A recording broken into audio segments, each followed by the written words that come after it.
Olá, guerreiros e guerreiras, tudo bem? Quem fala é o Thiago Neves. Quero trazer uma dica rapidinho aqui, pessoal, referente à banca IBAN. É a banca aí que fará o certame de Campo Limpo Paulista e também o certame ali de Cubatão. O assunto aqui é interpretação de texto. A primeira dica é o seguinte, pessoal: quando você iniciar uma questão, você vai no enunciado e verifique se os dados que estão solicitando você precisará extrair do texto ou se você tem condições de responder sem visitar o texto. Às vezes é uma questão de morfologia, alguma coisa que vai te pedir para você verificar um pronome, um verbo, alguma coisa, que ele já vai trazer, o examinador já vai trazer a frase aqui em cima. Então não precisa você visitar a mesma frase, a não ser que ele solicite que você, dentro daquele contexto, verifique a visão da autora ou do autor. Aí você terá que verificar o parágrafo e analisar, né?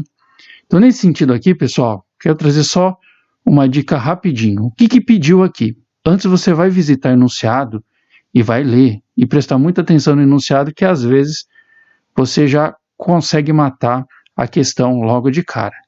Porém, aqui é um assunto que muitos, às vezes, desconhecem. É por isso que eu trouxe essa questão aqui para a gente treinar. A autora utiliza um argumento de autoridade para reforçar seu ponto de vista em qual parágrafo?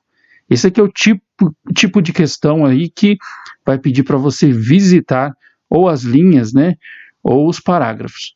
Está pedindo o seguinte: em qual parágrafo a autora utiliza um recurso aqui, né, da escrita, um recurso de redação, um recurso de texto, onde ela utiliza um argumento de autoridade.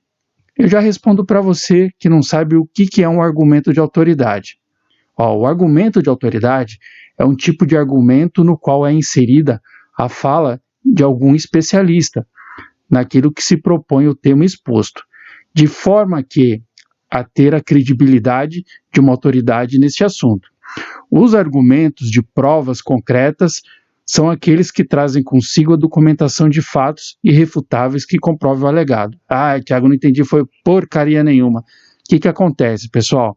Geralmente, quando você está escrevendo um texto, você, para ficar alguma coisa mais chique, mais bem verídico, né, você utiliza um argumento de autoridade. Você cita um especialista, por exemplo, né?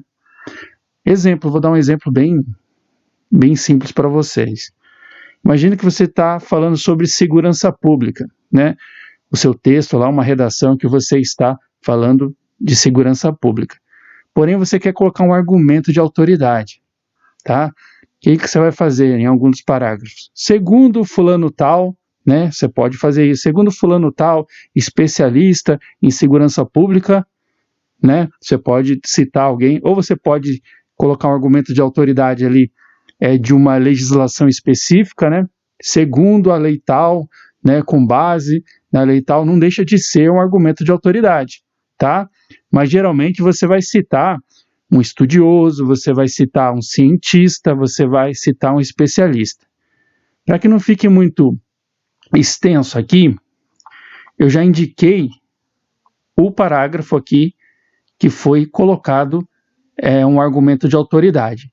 Se você parar para analisar, você pode até pausar o vídeo aí para você poder dar uma lida daqui a pouco. Eu vou deixar aqui, você pausa, se você quiser ler esse parágrafo. Pausando aqui também, só para vocês verificarem o que eu estou falando.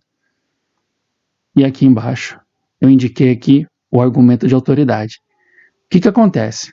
Ela usou esse recurso aqui, a autora, quando falou assim: a vida sem reflexão não merece ser vivida, afirmou Sócrates. Quer dizer o quê? Ela encadeou a ideia aqui, que estava dentro da sua argumentação, a um argumento de um estudioso, de um filósofo, né? Que através da frase que ele falou aqui, né? A vida sem reflexão não merece ser vivida, afirmou Sócrates, cético em relação à argumentação sofista e aos discursos inflamados, pagou com a vida sua fixação nesse ideal de questionamento crítico. Hoje, o seu exemplo é a base do ensino. O que acontece? Ela utilizou o argumento de autoridade, o que Sócrates, um filósofo, falou, né? Há muitos anos atrás, centenas de anos atrás, e colocou no texto dela como argumento de autoridade.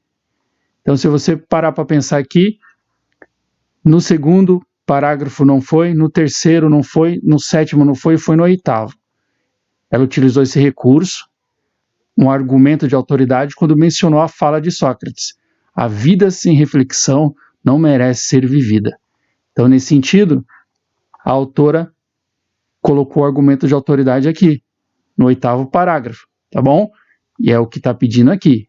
A autora utiliza um argumento de autoridade para reforçar seu ponto de vista. Em qual parágrafo? É isso que a banca te pediu, para indicar em qual parágrafo que ela utilizou esse recurso, tá certo? Fica a dica aí para vocês dessa banca aqui. Forte abraço, até mais.